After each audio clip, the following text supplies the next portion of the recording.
하나님에 대해서 우리 같이 보고자 합니다. 여러분, 성경에 삼위일체라는 말은 있나요, 없나요?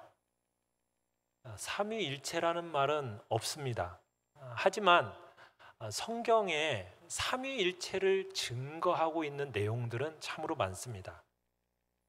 이 삼위일체설은 초대교회 때부터 교부들이 확립한 교리입니다. 삼위일체 신앙이 정립되기까지는 많은 혼란을 겪어야 했어요. 유대인들은 유일신 신앙 사상을 가지고 있습니다. 이 유일신 신앙에 기초한 유대인들이 이게 삼위일체라는 이 삼위일체를 이해한다라는 것이 쉽지가 않았어요. 그래서 이 문제가 속히 정립되어야만 했습니다. 그런데 교회가 탄생하고 나서부터, 그죠? 성령 강림이 있는 초대교회, 교회의 탄생이 있은 후로부터 약 300년 동안은요, 실제적으로 신학을 정립할 여유가 없었어요. 왜 그랬을까요? 로마의 박해 기간이었기 때문입니다. 핍박 속에서 교회의 생존 문제로 이게 더 급했어요. 생존 문제가 더 급했던 겁니다. 그러다가 AD 313년에 콘스탄티누스 황제가 밀라노 칙령이라는 것을 이렇게 발표하면서 기독교가 공인이 됩니다. 공적으로 인정이 되었다는 얘기입니다. 그러면서 이후에 지하에 숨어있던 교회들이 이제 지상으로 다 나오기 시작합니다. 그러면서 이제 신학적인 문제가 이야기되기 시작한 겁니다. 그 중에 알렉산드리아라는 교회가 있었는데 이 교회에 아리우스라는 장로가 한 사람이 있었습니다. 근데 이 아리우스 장로는 뭐 그 교회에서 비난할 것이 없는 아주 경건한 선생님이었어요. 그런데 이분이 어느 날 이 아리우스라는 사람이 예수님은 하나님이 아니다라고 주장을 하신 겁니다. 예수님은 하나님이 아니고 첫 번째 만들어진 피조물이다, 이렇게 주장을 한 거예요. 그러면서 많은 사람들이 이 아리우스의 주장 견해를 따르게 되고 많은 대중들이 동조하게 됩니다. 왜냐하면 이 아리우스의 말이 우리 인간적으로 듣기에는 아주 이해가 되는 말이었기 때문이에요. 그러면서 이 아리우스의 견해가 그 당시에 이제 가요로 만들어져 가지고 시장이며 상점이며 거리에서 막 불려지게 된 거예요. 거기다가 그 당시에 유세비우스라는 대학자까지도 이 이론에 이렇게 동조를 하게 된 겁니다. 그러다가 어느 날 이제 아타나시우스라는 또 장로가 있었어요. 이분이 일어서 가지고 알렉산드리아 교회에서 이 부분에 대해서 단호하게 말을 합니다. 예수 그리스도는 하나님이십니다. 예수님은 나의 구속자이십니다. 예수님은 하나님과 동등한 분이십니다. 이렇게 주장을 하면서 교회가 이 교리 문제로 인해서 양분되어져 가지고 싸우기 시작했습니다. 그러니까 교회가 둘로 쫙 나누어지면서 서로 이제 교회가 분열될, 찢어질 위기에 처하게 된 거예요. 그래서 이제 콘스탄티누스 황제가 급히 종교회의를 소집하게 됩니다. AD 325년에 종교회의가 열리게 됐는데 그 종교회의가 뭐냐면 니케아 종교회의라고 합니다.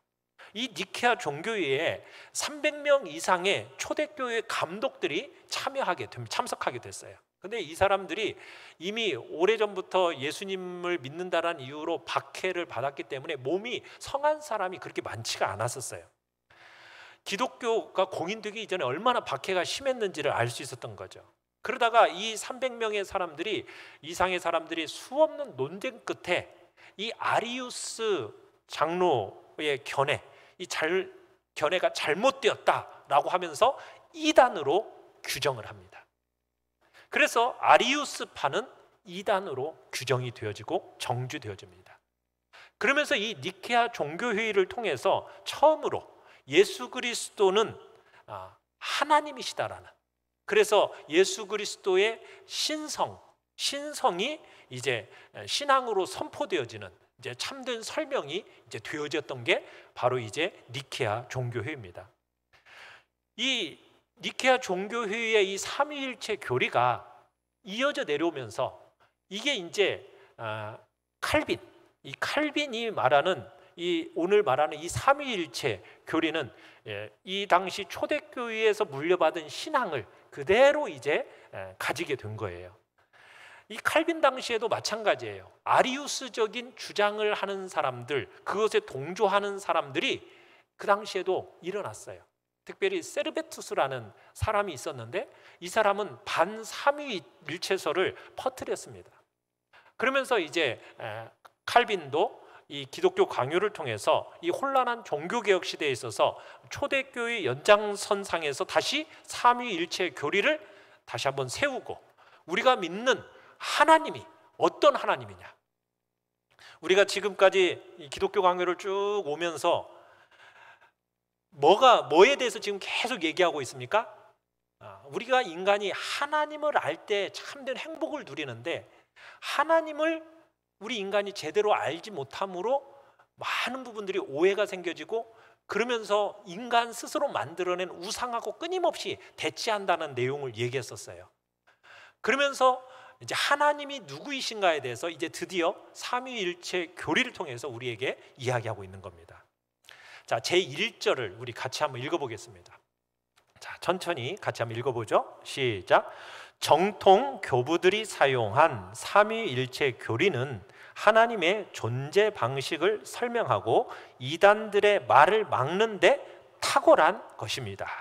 그러니까 정통 교부들이 사용한, 아까 아타나시우스를 비롯한 어거스틴, 많은 교부들이 있어요. 터툴리안이든지 이런 사람들이 있는데, 이런 교부들이 사용했던 이 삼위일체 교리가 하나님의 존재 방식을 설명해주고 있고요, 그리고 이단들이 끊임없이 제기하는 그런 논란의 문제들을 막는 데 있어서 탁월하기 때문에 이 삼위일체 교리는 성경에 뭐 삼위일체다 이렇게 정확하게 글자로 나와 있지는 않지만 우리에게 있어서 너무나도 중요한 교리인 겁니다.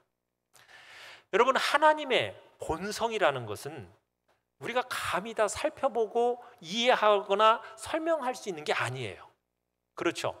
하나님의 본성이라는 것은 너무 무한하시기 때문에, 그리고 영적이시기 때문에 이 하나님에 대해서 우리의 인간의 머리로 이해한다라는 것은 불가능한 겁니다.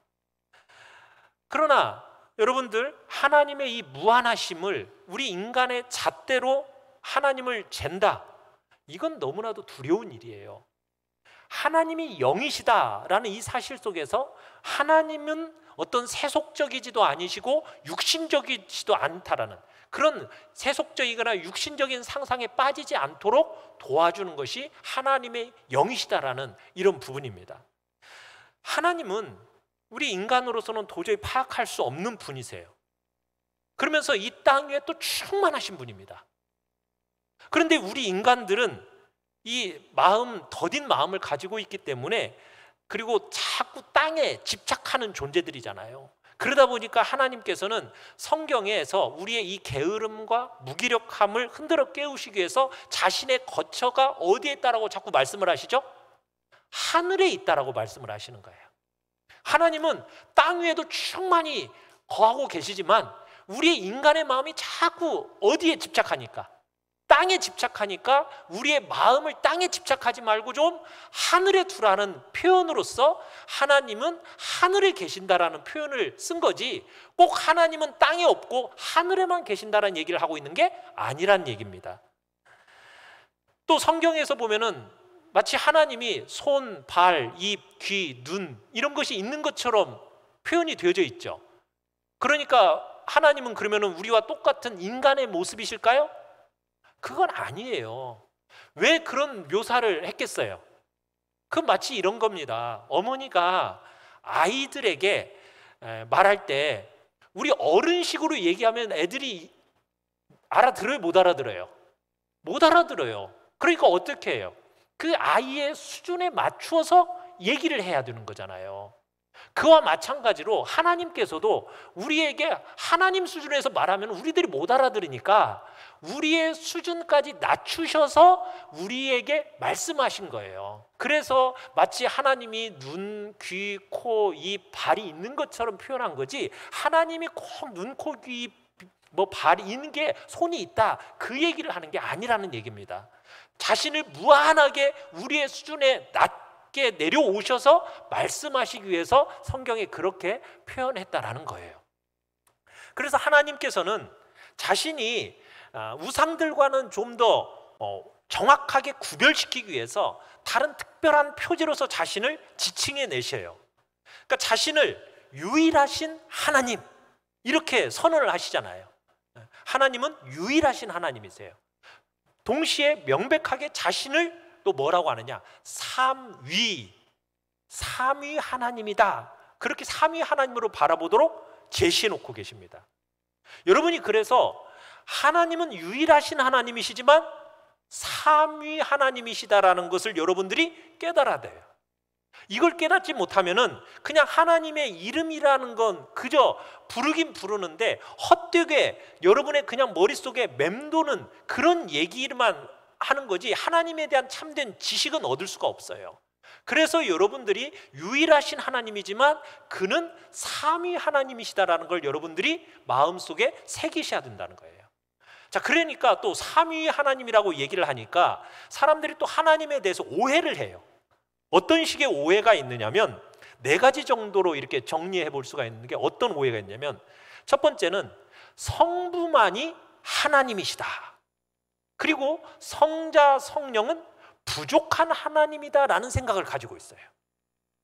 그래서 어떻게 사람인 예수님이 하나님이 될 수 있는 거냐, 예수님은 하나님이 아니고 그저 피조물에 불과하다, 우리가 아까 아리우스가 주장했던 거 얘기했잖아요.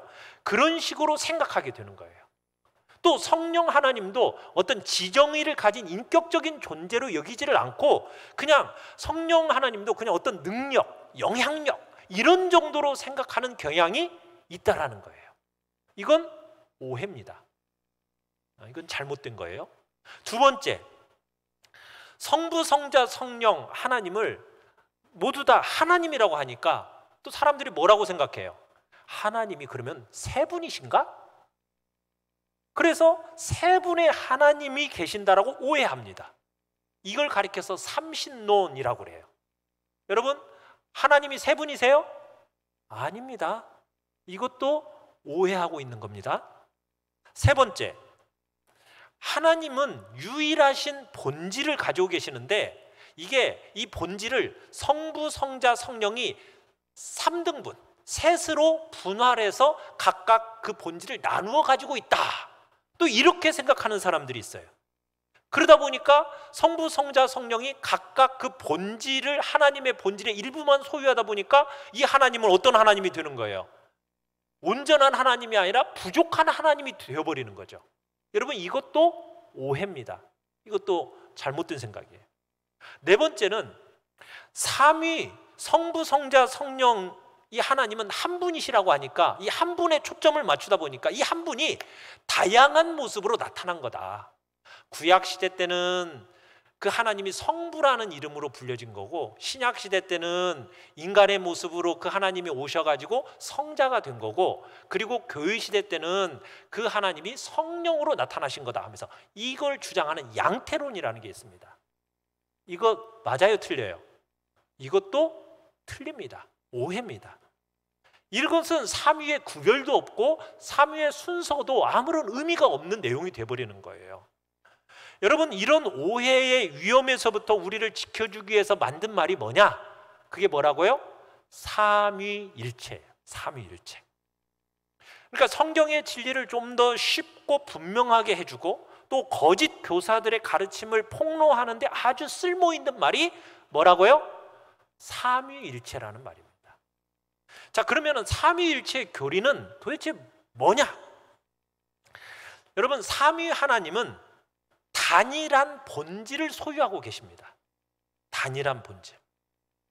자, 그렇지만 단일한 본질을 소유하고 계시지만 성부, 성자, 성령은 구별이 있어요, 없어요?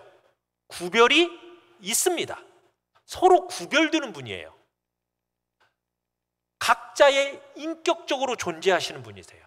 그래서 성부도 하나님이시고요, 성자도 하나님이시고 성령도 하나님이십니다. 성부, 성자, 성령의 그 권능과 영광이 달라요, 같아요? 같아요. 동등합니다. 신적 본질은 하나밖에 없어요. 본질이라는 게 뭐냐면 여러 가지로 분할되지 않기 때문에 본질을 구별은 안 돼요. 다른 피조물하고는 구별이 됩니다. 하나님은 다른 피조물하고는 구별이 돼요. 하나님은 어떤 분이시냐? 그 본질에 있어서 무한하신 분이세요. 그 하나님은 자족하시는 한 분이십니다. 하나님은 영원하신 분이십니다. 하나님은 어디든지 계시는 무소부재하신 분이십니다. 전능하신 분이십니다. 모든 것을 아시는 전지하신 분이십니다. 지극히 거룩하신 분이십니다. 지극히 공의로우신 분이십니다. 이 하나님은 지극히 자비로우신 분이십니다. 선하심과 진리가 풍성한 영이십니다. 여러분, 이런 단일한 본질, 이게 하나님만이 소유하고 계시는 속성이거든요. 이 속성은 피조물에게 있어요, 없어요? 이건 피조물에게는 없는 속성이에요. 오직 하나님께만 있는, 하나님만이 가지고 계신 속성이에요. 이런 단일한 본질을 누가 소유하고 계신다고요? 성부, 성자, 성령. 그분들이 다 동일하게 무한하시고 전능하시고 전지하시고 영원하시고 무소부재하시고 지극히 거룩하시고 공의로우시고 선하심과 자비하심이 풍성하신 분이라는 거예요. 이분들은 성부, 성자, 성령은 이렇게 단일한 본질 속에 계시는 분이세요. 동일하게 소유하고 계세요, 이 본질을. 그러면서 이 삼위 하나님께서는 각자 완전한 그 하나님의 속성들을 충분히 다 소유하고 계십니다. 어느 것도 서로 차등이 없어요. 다 동등해. 그 권능에 있어서, 영광에 있어서 다 동등합니다. 이런 단일한 신적 본질이 나눠져요, 안 나눠져요? 나눠지지가 않아요. 그래서 성부, 성자, 성령 하나님은 동일한 하나님이시라는 얘기예요. 그래서 셋신이 아닙니다. 본질에 있어서 동일하시기 때문에 한 하나님이세요. 자, 그런데 이 단일한 신적 본질 안에 어떻게 존재하신다? 삼위로 존재하고 계십니다. 단일한 본질 안에 삼위로 계신다. 이 말은 일단 서로는 또 뭐하다? 같지는 않다라는 거예요. 성부가 성자입니까, 아닙니까? 아니에요. 성자와 성령이 같아요, 틀려요? 달라요. 각기 고유한 특성을 지니고 계세요. 서로 분명한 구별이 있고요, 순서가 있어요. 그래서 1위 성부, 2위 성자, 3위 성령 이렇게 얘기하는 거예요. 순서가 있기 때문에. 본질은 구별되지 않지만 위는 구별이 되는 거지요. 3위라는 것은 세 인격이 존재하는 거예요. 본질은 하나지만 그 본질을 소유한 그 인격이 셋으로 존재하고 있어요.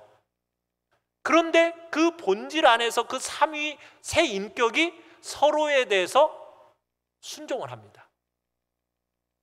성부 하나님께 성자는 순종을 합니다. 성자 하나님께 성령 하나님이 그대로 순종을 해요. 그래서 1위, 2위, 3위라고 우리가 생각하기에 그렇게 구별을 짓고 순서를 정하는 거예요. 그러나 이분들은 뭐로 계신다? 일체로 계십니다. 하나예요, 하나. 서로 뜻과 의견이 갈리지 않습니다. 하나입니다. 개별적으로 존재하고 계시지만은 상대방과 공유할 수 없는 부분이 각 위가 있어요. 성부를 구별하는 하나의 표지가 있다라면 그에게 속하는 것이 그것이 성자에게 적용될 수는 없습니다. 성자에게 전이될 수도 없어요. 그래서 터툴리안 같은 사람은 이렇게 정의를 했어요. 하나님의 본질의 단일성에 영향을 미치지 않는 일종의 분배 혹은 경륜이 하나님 안에 있다. 자, 여기까지 얘기했는데 도대체 무슨 말을 하는지 도대체 삼위 하나님이 어렵다. 그죠? 하나님을 우리 머리로 이해하기가 어렵다니까요. 그렇지만 우리가 믿는 하나님은 뭐다? 삼위일체 하나님이다. 그건 여러분들이 받아들이셔야 돼요. 자, 제2절로 가봅시다. 제2절 시작. 성경은 성자, 말씀과 성령도 동등한 하나님이심을 증거합니다. 자, 여러분, 그래서 성경의 주된 내용이 뭔지 아세요? 예수 그리스도가 성부 하나님과 동등한 하나님이라는 것을 이렇게 그 내용이 주되게 이렇게 설명하고 있어요. 그걸 증거하고 있어요. 여러분, 성자 하나님을 가리켜서 말씀이라고 이렇게 소개하고 있잖아요. 우리 히브리서 1장 2절로 3절을 우리 같이 한번 읽어봅시다. 시작. 이 모든 날 마지막에는 아들을 통하여 우리에게 말씀하셨으니 이 아들을 만유의 상속자로 세우시고 또 그로 말미암아 모든 세계를 지으셨느니라. 이는 하나님의 영광의 광채시요 그 본체의 형상이시라. 그의 능력의 말씀으로 만물을 붙드시며 죄를 정결케 하는 일을 하시고 높은 곳에 계신 지극히 크신 이의 우편에 앉으셨느니라. 자, 여기서 지금 누구를 설명하고 있는 거죠? 이 말씀이 예수 그리스도를 설명하고 있는 거예요. 마지막에 나타난 아들, 이 아들이 그로 말미암아 모든 세계가 지어졌다. 그분의 능력의 말씀으로 모든 만물을 붙들고 계신다. 이렇게 설명을 하고 있어요. 그러니까 여러분, 세상은 누구로 말미암아 창조가 되었어요? 지금 여기서 누구로 말미암아 창조되었다고 얘기하고 있는 거죠? 성자 하나님이신 예수 그리스도로 말미암아 창조가 되어졌다라고 지금 설명하고 있는 거예요. 그리고 지금 이 만물을 붙들고 계시는 분이 누가 붙들고 계신다라고 지금 설명을 하고 있어요? 예수 그리스도, 그 능력의 말씀이 지금 이 온 세계를 붙들고 있다라는 거예요. 그러면은 이 성자 예수님은 하나님이세요, 아니세요? 하나님이신 거죠. 그래서 요한복음 1장 1절로 3절에서 이미 태초에 하나님과 함께 계셨다라는 얘기를 하고 있는 거예요. 자, 같이 한번 읽어봅시다. 시작. 말씀이 하나님과 함께 계셨으니 이 말씀은 곧 하나님이시니라. 그가 태초에 하나님과 함께 계셨고 만물이 그로 말미암아 지은 바 되었으니 지은 것이 하나도 그가 없이는 된 것이 없느니라. 지금 누구 설명이에요? 예수 그리스도에 대한 설명입니다. 예수님은 말씀이신 분이세요. 불변하시는 분이십니다. 영원토록 하나님과 동일하신 분이시고 친히 하나님 자신이신 분이라는 거예요. 여러분, 이 말씀이셨던 성자 예수님께는 시작이 있어요, 없어요? 시작이 있어요, 없어요? 시작이 없죠. 하나님이시기 때문에 시작이 없는 거예요. 그런데 아리우스 파들은 시작이 있는 것처럼 얘기하거든요. 왜? 하나님이 첫 번째로 만든 피조물이라고 여기기 때문에. 그래서 많은 이단들을 보면요, 여호와 증인들도 그렇고 다 이 예수 그리스도를 피조물로 여겨요. 그러나 우리가 믿는 예수 그리스도는 누구시라고요? 하나님이십니다. 하나님. 언제부터 존재하셨다고요? 영원 전부터 존재하셨던 분이에요. 요한복음 17장 5절에서 그래서 예수님이 이렇게 자신을 선언하고 계시는 거예요. 같이 한번 읽어봅시다. 시작. 아버지여, 창세전에 내가 아버지와 함께 가졌던 영화로서 지금도 아버지와 함께 나를 영화롭게 하옵소서. 예수님은 언제부터 계셨다고요? 창세전부터 아버지와 함께 영화를 가지셨던 분이 예수 그리스도, 그분은 하나님이시라는 거죠. 그러니까 말씀은 하나님께로부터 영원부터 나신 바 되셨고 영원전부터 성부 하나님과 함께 계셨던 분입니다. 말씀의 영원성, 그의 참된 본질, 그의 신성이 바로 이렇게 입증이 되는 거예요. 여러분, 예수 그리스도는 육체를 입으신 말씀이십니다. 그래서 구약 선지자들도요, 장차 오실 그리스도에 대해서 하나님의 그 명예와 영광을 돌려드렸어요. 이사야는요, 그리스도를 하나님으로, 또한 하나님의 고유한 속성 가운데 하나인 그 최고의 권능을 지니신 분으로 제시하고 계세요. 우리가 잘 아는 말씀이에요. 이사야 9장 6절 같이 한번 읽어보죠. 시작. 그의 이름은 기묘자라, 모사라, 전능하신 하나님이라, 영존하시는 아버지라, 평강의 왕이라 할 것임이라. 지금 누구 얘기를 하고 있는 거죠? 예수님이에요. 예수님이 뭐라고요? 전능하신 하나님, 영존하시는 아버지, 이렇게 불려진다. 하나님이란 얘기를 하고 있는 겁니다. 에레미야 23장 5절 6절에서도 이렇게 표현을 하고 있어요. 같이 한번 읽어보죠. 시작. 내가 다윗에게 한 의로운 가지를 일으킬 것이라. 그의 이름은 여호와 우리의 공이라 일컬음을 받으리라. 여러분, 독생하신 성자 하나님을 뭐라고 부른다고요? 영원하신 하나님, 여호와 우리의 공의, 이렇게 일컬음을 받는다라는 거예요. 그러니까 예수 그리스도는 누구라고요? 하나님이십니다.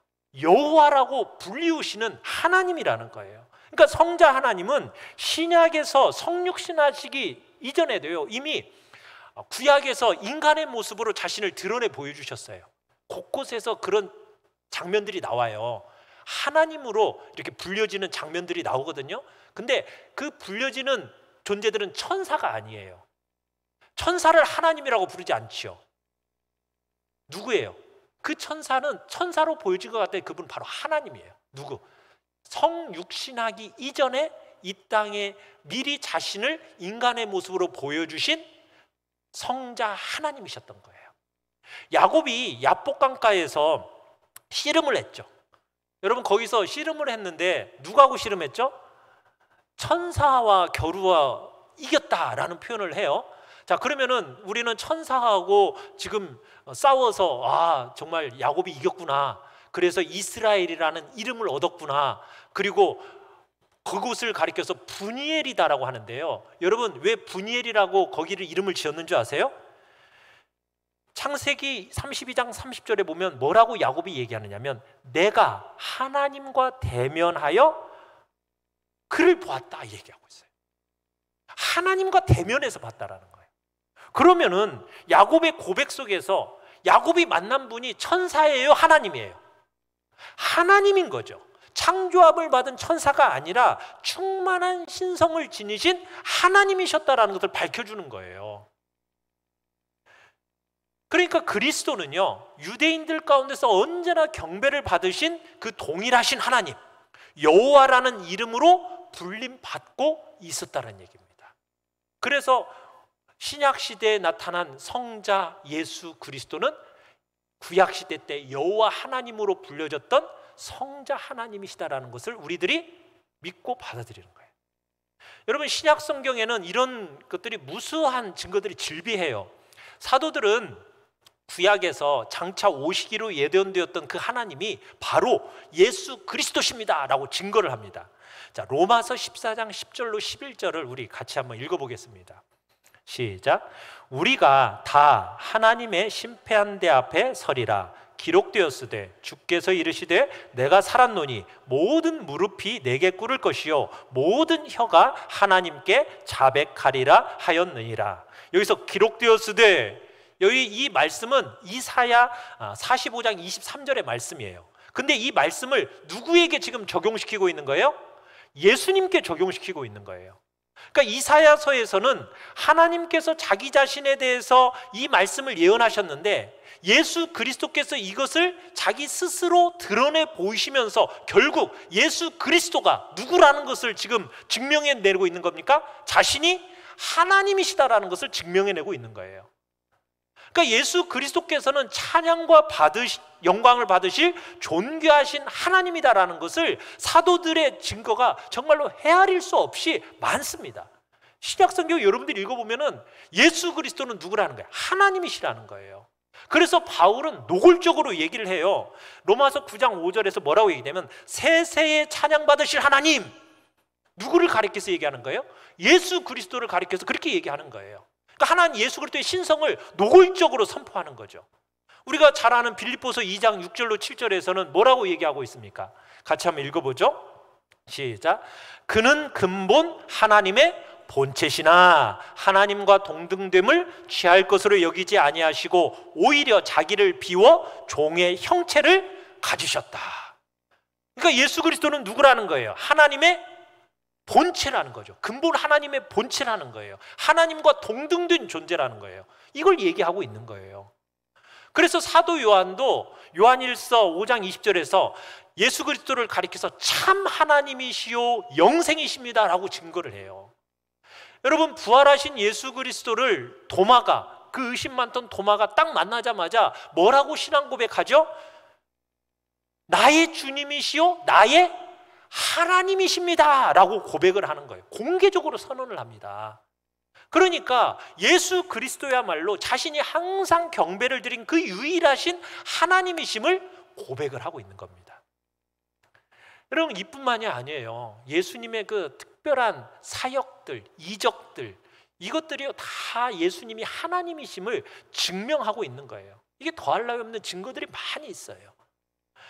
여호와 하나님께서 선지자들을 통해서 이사야 43장 25절에서 뭐라고 얘기하냐면 곧 나는 나를 위하여 내 허물을 도말하는 자니라 이렇게 얘기해요. 내 허물을 도말하는 자. 그리고 이 말씀을 가지고요 유대인들은 뭐라고 얘기했냐면 이 말씀에 근거해 가지고 하나님만이 죄를 용서하실 수 있다 이렇게 유대인들은 생각하고 있었어요. 그런데 예수님이 이 땅에 오셔가지고 중풍병자를 향해서 뭐라고 얘기해요? 내 죄사함을 받았느니라 이렇게 선언을 하니까 이게 유대인들의 생각이 뭐예요? 하나님만이 죄를 용서하고 허물을 도말하실 수 있는 분인데 네가 감히 어떻게 하나님을 모독하느냐 이렇게 얘기를 하는 거예요. 그때 예수님이 뭐 하신 거예요? 자신이 하나님이심을 단언해 보이신 거거든요. 그러면서 이적을 통해서 입증해 보이셨잖아요. 그죠? 중풍병자가 네 죄사함을 받으니라는 그 말씀과 함께 나아버렸거든요. 그래서 자신이 하나님이심을 스스로 증명해 보이신 겁니다. 예수님은 사람들에게 뭐라고 얘기하냐면 하나님을 믿는 것처럼 또 나를 믿으라. 요한복음 14장 1절에서 그러죠. 너희는 여호와 하나님을 믿으니 또 나를 믿으라. 그러니까 하나님과 자신을 동등하게 여기면서 자신을 믿으라고까지 얘기하는 거죠. 바울도 그런 증거를 해요. 로마서 10장 11절에 보면은 이렇게 얘기를 합니다. 누구든지 그를 믿는 자는 부끄러움을 당하지 아니하리라. 근데 이 말씀이 이사야 28장 16절을 가지고 와서 한 말씀이거든요.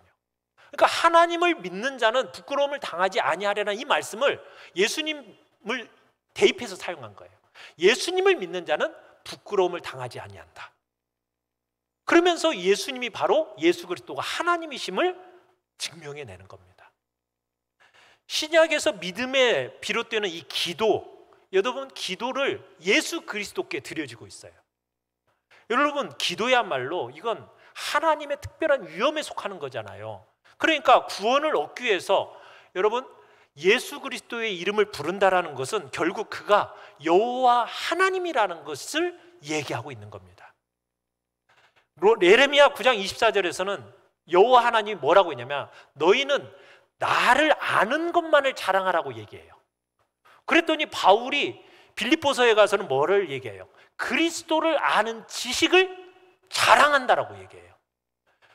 그러니까 자랑을 삼는 유일한 이유가 바로 예수 그리스도는 피조물이 아니라는 것을 분명히 증명해내고 있는 겁니다. 그러니까 예수 그리스도는 하나님, 여호와 하나님과 동일한 축복의 근원이시고 동등한 존재라는 것을 성경은 끊임없이 얘기하고 있는 거예요. 성령도 마찬가지입니다. 여러분 성경에서 성령도 하나님이시다라는 것을 증거해요. 여러분 성령 하나님이 창조하셨어요? 창조에 관여 안 하셨어요? 창조주이십니다. 우리가 잘 아는 창세기 1장 2절 한번 보실래요? 뭐라고 얘기하고 있어요? 하나님의 영은 수면 위에 운행하시니라. 우주가 아름다움으로 이렇게 장식되기 전부터 성령께서 그 혼돈의 덩어리에 관여하셨다라는 것을 보여주고 있는 겁니다. 그래서 성령 하나님이 만물의 생기도 주입하시고 본질과 그 생명과 움직임을 불어넣어 주시는 것이 누가 한 일이라는 거예요. 성령 하나님의 하신 일은, 그러니까 성령의 그 신적 위엄이 분명히 드러나고 있는 거죠.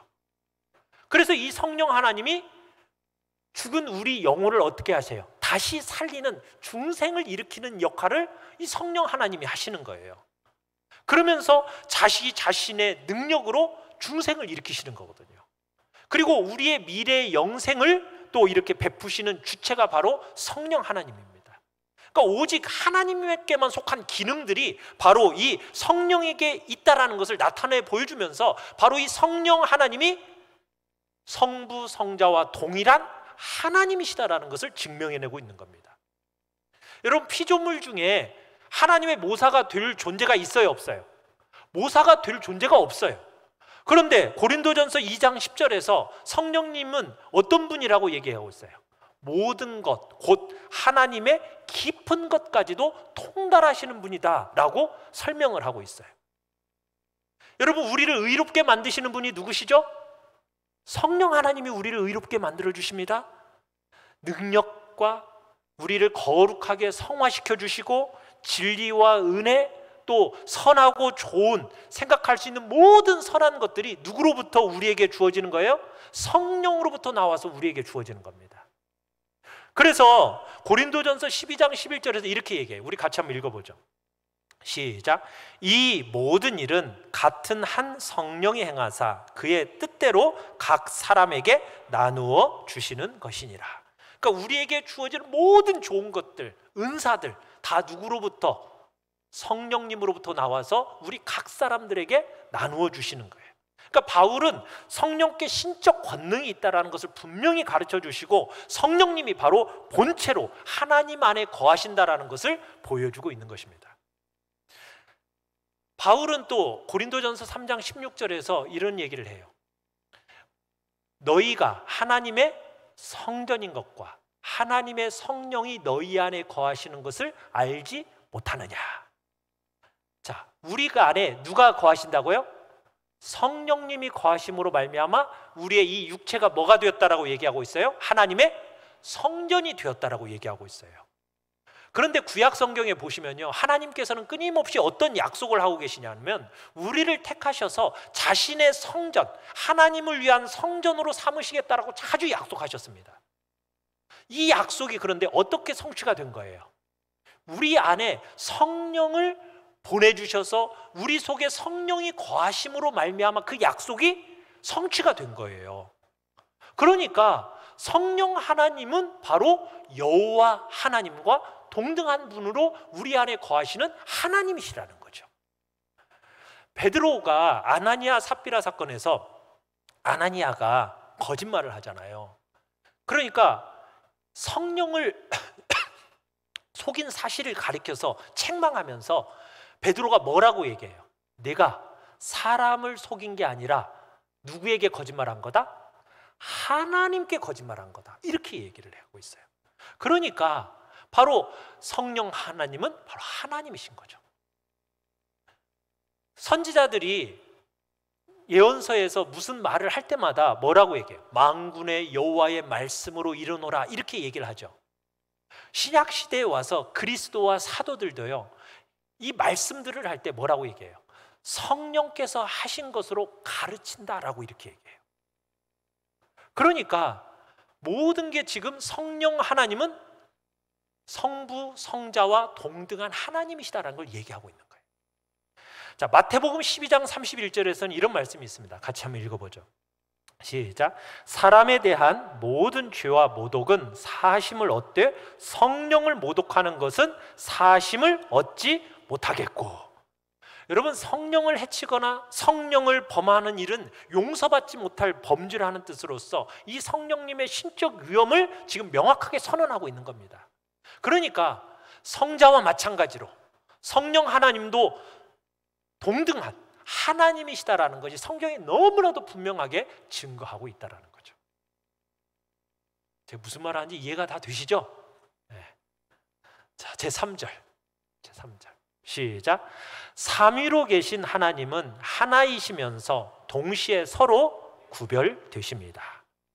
바울이 하나님과 믿음과 세례 이 세 가지를요 원인과 결과의 관계로 이렇게 서로 연결시켜 놨어요. 그래서 에베소서 4장 5절 6절에 이런 말씀이 있습니다. 우리 같이 한번 읽어봅시다. 시작. 주도 한 분이시요 믿음도 하나요 세례도 하나요 하나님도 한 분이시니. 자, 여기서 지금 얘기하는 게 뭐냐면 믿음이 하나이기 때문에 하나님도 당연히 하나다 얘기하고 있는 거예요. 세례가 하나이기 때문에 당연히 믿음도 하나다. 이런 식으로 지금 추리해 가고 있는 겁니다. 세례를 통해서 한 분이신 하나님을 믿는 이 믿음, 우리가 기독교에 입문하는 게 된다는 것은 우리가 그의 이름, 하나님의 이름으로 세례를 받는 그분이 마땅히 참되신 하나님으로 여겨야 한다는 거예요. 우리가 오늘 읽었던 본문 마태복음 28장 19절에서 예수님이 뭐라고 얘기하셨어요? 같이 다시 한번 읽어볼까요? 19절에 시작. 모든 민족으로 제자를 삼아 아버지와 아들과 성령의 이름으로 세례를 베풀라. 엄숙하게 선언을 하시면서 이 하나님에 대한 완전한 빛을 믿음으로 지금 드러내놓고 계신 거예요. 하나님은 바로 유일하신 하나님이신데 그 안에 누가 삼위로 아들, 아버지 하나님, 아들 하나님, 성령 하나님이 계신다라는 것을 지금 확실하게 드러내 보여주신 겁니다. 완전하게 명확하게 보여주신 거예요. 우리가 이 한 분 하나님의 이름으로 세례를 받는 거예요. 그래서 이 세례가 하나입니다. 이 세례를 받는 여러분은 바로 우리가 믿는 하나님도 한 분이시라는 거예요. 그런데 그 하나님, 한 분이신 하나님 본질 안에 몇 위로 계신다? 삼위로 계신다. 지금 그것이 너무나도 분명해지는 말씀이라는 거죠. 그러니까 믿음은 우리가 오직 한 분 하나님을 딱 바라보고 그와 연합하고 그에게 매달리는 거예요. 여러분, 믿음이 여러 종류라면 신도 여러 종류겠죠. 그런데 세례가 믿음의 성례잖아요. 그러면 세례가 하나라는 사실은 바로 하나님도 몇 분이다? 한 분이다라는 사실을 확증해 주는 겁니다. 그러니까 이 한 분 하나님을 떠나서는 세례가 용납되지 않는 거예요. 왜냐하면 우리가 세례를 받는 그 이름의 소유자가 되시는 그분에 대한 믿음을 갖는 것이기 때문인 거죠. 그러니까 그리스도께서 지금 성부, 성자, 성령의 이름으로 세례를 베풀라 이렇게 명령하신 의도는 우리가 한 믿음으로 지금 성부, 성자, 성령을 믿어야 한다는 겁니다. 그래서 하나님은 오직 한 분이시라는 것, 이게 지금 확실하게 세워져 있잖아요. 그런데 그 원리 속에서 말씀과 성령이 다름이 아니라 하나님의 본질이시라는 것을 지금 결론을 짓고 있어요. 그렇지만 구별은 돼야 된다고요. 몇 위로? 3위로 구별된다. 이걸 계속 또 증거해 줘요. 그러니까 성경은 성부 하나님, 성자 하나님, 성령 하나님, 이분이 구별된 존재라는 것을 거듭거듭 가르쳐 줘요. 여러분, 그러니까 이 땅에 강림하신 분이 성부 하나님이에요? 아닙니다. 이 땅에 성부 하나님이 강림하신 게 아니에요. 누가 강림하신 거죠? 그렇죠. 성부 하나님이 보내신 성자 하나님이 이 땅에 강림하신 거예요. 여러분, 성부 하나님이 죽으셨다가 다시 일어나셨나요? 그게 아니에요.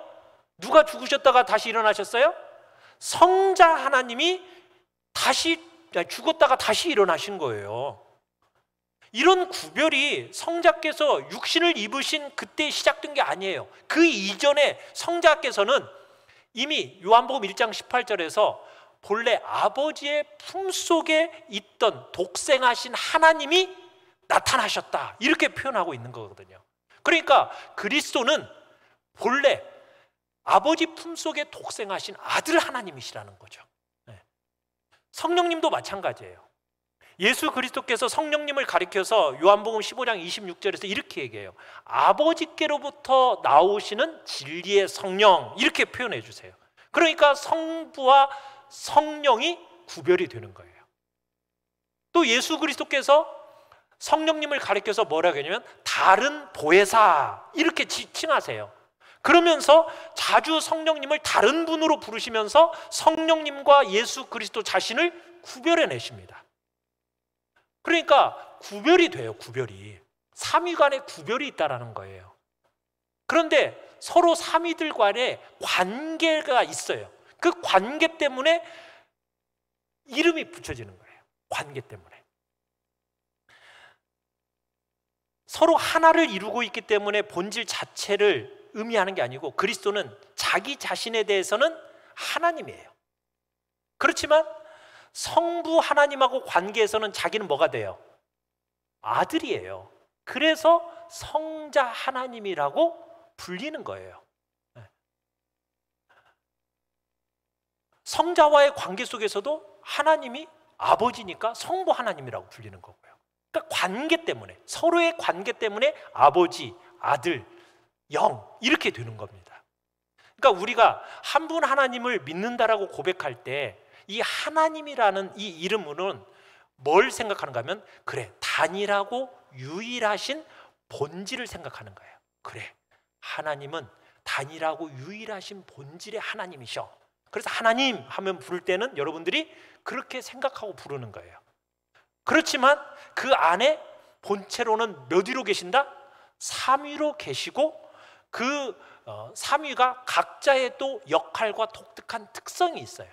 그래서 성부 하나님은 모든 활동의 시작이세요. 모든 일의 근원이고 원천이 성부 하나님이세요. 성자 하나님은 지혜와 경륜과 모든 일의 질서 있는 시행을 하시는 분이세요.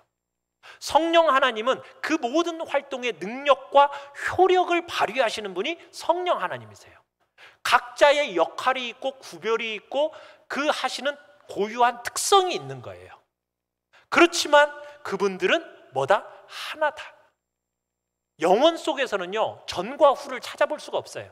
근데 우리가 이해해야 되니까, 우리 머리로는 이게 도대체 이해가 안 되니까 1위, 2위, 3위로 꼭 지칭해야 되는 거예요. 그래서 3위가 된 거예요. 왜? 우리의 이해를 위해서. 그대로 얘기해버리면 못 알아들으니까. 각위마다 고유한 특성들이 있고 그들 내 일정한 순서를 갖게 된 거죠. 그래서 삼위는 서로 안에 거하시고, 성자는 성부에게서 나시고 성령은 성부 성자에게서 나오신다, 이런 표현을 쓰고 있는 겁니다. 열심히 설명은 하긴 했는데 어렵죠. 하나님이 어려워요. 그지만 믿어야죠. 그죠? 일단 단일하고 본질에 있어서 하나이신, 단일하신 하나님, 그렇지만 그 안에 삼위로 계신다. 그런데 그들은 하나다. 삼위일체. 우린 그 하나님을 믿는 겁니다.